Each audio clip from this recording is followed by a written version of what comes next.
Hey you guys, C here. Thank you so much for clicking to join me in today's video. In anticipation of the 2026 sewing season, I have a handful of items I'd like to share with you guys. I have some fabric, some patterns, some notions, as well as some upcoming sewing plans. Let's kick things off with a few 50-cent McCall's patterns that I purchased from Hobby Lobby. Now, if you know me, you know that I have been eyeballing those McCall patterns for forever. So it started off at $4.99, then it worked its way down to $2.99, then 99 cents, and I'm still stocking it at 50 cents each. And for some reason, I found some things that I had never seen before.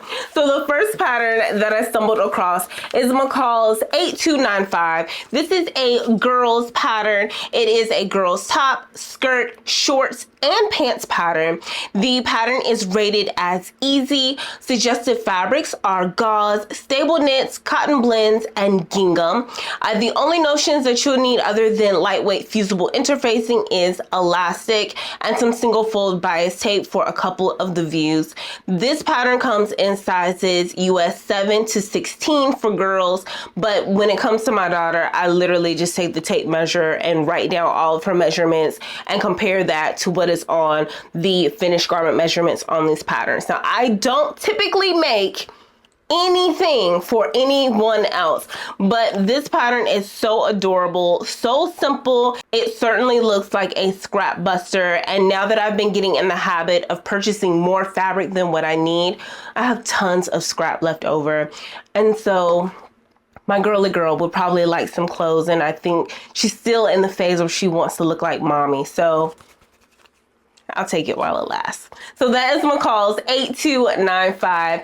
The next McCall's pattern that I picked up for 50 cents from Hobby Lobby is McCall's 7950. This is a dress pattern. I promise you, in 2026, I will try my very best to steer away from dresses. I have countless dress patterns. I have yet to make them all. I'll try my best. But this is a Mrs. dress in 2 lengths. It is close fitting through the bust. It has a self-face bodice and slightly flared gathered skirts, shoulder straps, and pocket variations. Got a lot going on here. This pattern is rated as easy as well. This pattern comes in sizes US 6 to 22. Suggested fabrics are cotton blends, gingham, poplin, and linen. I think this is a wonderful pattern for spring and summer, and I certainly want to keep it in mind, especially as I gravitate more to the cottons and poplins, since Hobby Lobby is readily accessible in my area. So look out for that. You may see that later this year. The next pattern that I picked up is McCall's 8161. This is a Mrs. Top pattern. It has A, B, C, D cup sizes. This pattern is rated as easy. Suggested fabrics are cotton blends, poplin, gingham, and crepe de chine. The only notions that you need is a hook and eye. This pattern has 4 different variations. It comes in sizes US 6 to 22. I think this is a very straightforward top pattern. I like straightforward tops. I don't like intricate tops. I'm a very simple lady, okay? I don't need a lot of bells and whistles when it comes to my tops. I certainly don't want to make them because it's very time consuming and it's too much attention to detail, those itty bitty hems and a lot of top stitching, and then I more than likely have to work with bias tape. I don't really like making tops, but I think this pattern is quite simple enough that it shouldn't be a pain in the butt to make. You will see this pattern this spring for sure. I'm going to keep it off to the side. And the last McCall's pattern that I picked up for 50 cents is McCall's 7910. This is a Mrs. jumpsuit, and I probably only gravitated to this pattern because I most recently made a jumpsuit, and I absolutely love it. I feel so confident and beautiful. It fits me like a glove. I look good in it. Now, don't get me wrong. It is still a pain in the butt when it comes to using the bathroom. But other than that, So McCall's 7910, this is a stretch knit pattern. So I don't have a lot of knit patterns. I did pick up a handful of knit fabrics when I was in Dallas, Texas for the sorority retreat. So here I may be able to use some of those fabrics with this pattern. The only notions that you'll need is a hook and eye. This pattern comes in US sizes 6 to 22. Suggested fabrics are jersey, interlock, velvet knits, and novelty knits. This pattern is rated as average. I'm more than certain that I have seen this pattern before, and if memory serves me correctly, I've seen it on Shitoka, and I think it was really, really dope. I think it is one of her tried and trues. Don't quote me though, but I think, okay? That's it for the 50-cent patterns. Let me show you some fabric that I sourced from Hobby Lobby. The first of which is a cotton fabric. This is off of a 45-inch wide bolt. I purchased 2 yards. So this is a pink and white gingham with red hearts. I purchased it because of Valentine's Day. I would like to make myself a little top for Valentine's Day. Don't know what. Now it may have buttons. Like I thought about doing a little button down. I don't know, maybe something practical for work, something practical to wear year after year, something that I really don't have to just wear it for Valentine's Day, but I love. And Valentine's Day is my second favorite holiday, so I'd like to be festive.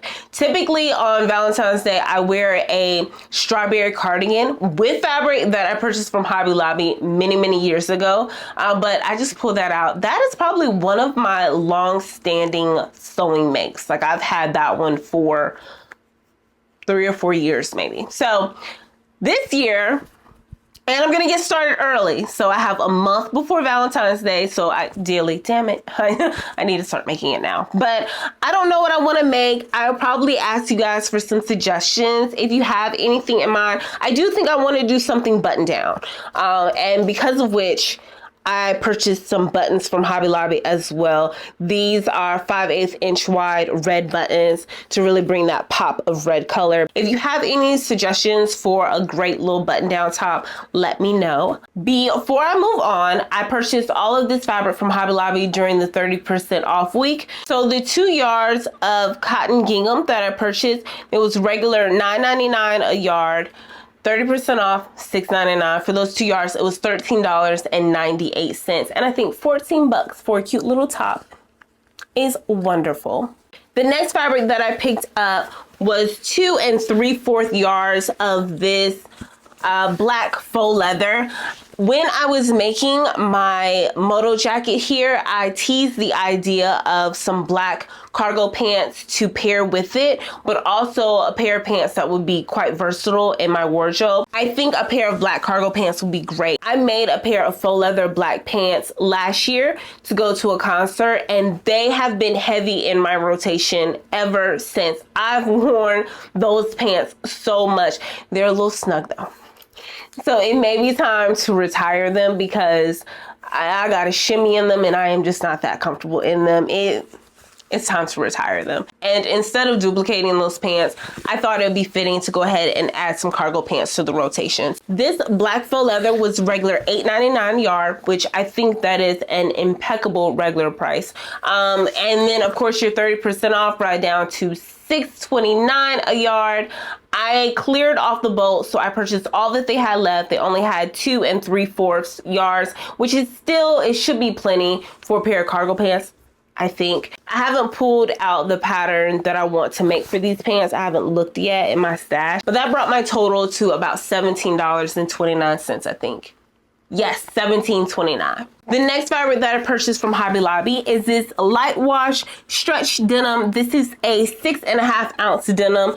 And as you can see from all the fiber floating around, it's not very good quality. This is shedding like crazy. I have personally purchased some amazing quality denim from LA Finch Fabrics, and I highly recommend them. I can't wait to make a purchase there in the near future, and I will certainly share that. But in the meantime, I purchased this denim because it is the same exact fabric as my Vogue trench coat that I made last year. I find myself not ever wearing the trench coat because the jeans that I made to pair with it because the denim is not good quality. They just don't look good. And as a matter of fact, I think I scrapped them a long time ago. I think I reused the denim for some pockets or something, or to play with my stitches on my sewing machine. Those jeans are long gone. But I want to wear that trench jacket, and that color denim is just non-existent. I can't ever find it. I have nothing to match it, and I really want to wear it. So I decided to give this denim another try. This time around, I'm going to treat the denim differently. So I will not be putting it in the dryer. I'm going to do a cold, gentle cycle in the wash and hang it to dry, or take it to the dry cleaners. And I will not be doing jeans, because I won't be doing jeans. Instead, I'm going to do a skirt, probably a knee-length skirt that I can wear with that trench. So I want it to be just long enough that it'll hang out from up under the trench, but not too long where I look a little matronly. This fabric was $11.99 a yard. 30% off makes it $8.39 a yard. For those 2 yards, it was $16.78. It's everywhere. Oh, I'm not gonna have fun cutting this. I'm telling you that right now.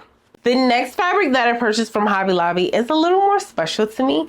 It is this stretch velvet. It's a garnet or a burgundy color stretch velvet, and I plan on making my birthday dress with this stretch velvet. So I purchased 4 yards, and the pattern that I have in mind is Vogue 2128. So of course it's modest and it's a little dramatic. This is a Mrs. Knit dress with ruching and sleeve variations. It's floor length and has a funnel neck, gathers at the neck and waist, and an invisible zipper closure. This pattern comes in US sizes 8 to 26. It is rated as easy, and your suggested fabrics are stretch knits. So your cotton knits, your interlocks, jersey, and modal. I am interested in View B. That's a long sleeve version because of course we're in winter and I'm a winter baby. I purchased 4 yards of this fabric, and what's ironic is that the birthstone for January babies is garnet, and I think this is really, really cute. I don't have any birthday plans. I definitely want to have a night out with my husband, get a nice dinner, and maybe do something downtown. I don't know. The next fabric that I'm sharing is this beautiful rayon challis. Now, I can confidently tell you, rayon challis is my favorite fabric to work with. Now, it's a pain in the butt, but I get the most beautiful sewing mates whenever I use this fabric. And they always become heavy in the rotation because my ready to wear, I gravitate to silky fabrics. This is a beautiful fabric from Minerva.com. As a new Minerva ambassador, I cannot wait to share with you what I make and the final results. However, I need your help. I need you guys to let me know what you think I should make with this fabric. I'm torn between 2 drastically different patterns. The first of which is Simplicity 3179, and the second is Vogue 2140. Let's start with the caftan. So Simplicity 3179 is a jiffy 1970s vintage pattern. We've talked about it. I am a 70s girl through and through. That is my fashion era. This caftan pattern is rated as very easy. It comes in sizes short to tall. The suggested fabrics are challis, crepe, matte jersey, printed silk, sateen, silky fabrics, okay? I would be making the view with the frog closures. So the model with the blue caftan with the frog closures across the chest, that'd be the way to go for me. So that's the caftan, or Vogue 2140. This is a loose fitting, partially lined, bias cut tunic, has pointed collar, collar band, and set in sleeves. I would be looking at View B and View C. I just like long sleeves. I wear long sleeves pretty much all year round. I just really like them. I don't know why. So View B and View C is what I'm looking at. So I'll be making either an outfit or a caftan. So they're both going to utilize about the same amount of fabric. The outfit's going to be about 4 to 5 yards. The caftan's going to be about 5 yards. This outfit is going to be much more detailed. It's going to take a lot more time. It's going to involve a lot more skill. do we push ourselves? On the other hand, the caftan is going to have longer lines, so less sewing, larger pieces, less sewing, less pieces, less time consuming. It involves less skills, and probably won't test my patience as much. So which do I do, and which is going to look better in this beautiful silky print? But I would love your suggestions, so let me know in the comments down below. And of course, I'll keep you posted because this is going to be its own dedicated video. We've discussed patterns, we've discussed fabric. Now I want to touch on these jean buttons that I recently purchased, and I purchased them to complete my jacket behind me. Now that was a very chaotic sew. If you haven't taken a look at that video, definitely make sure that you do so. But in the video, I touched on the fact that since this is an upholstery fabric, very thick fabric, I didn't think that buttons would be the best way to close it.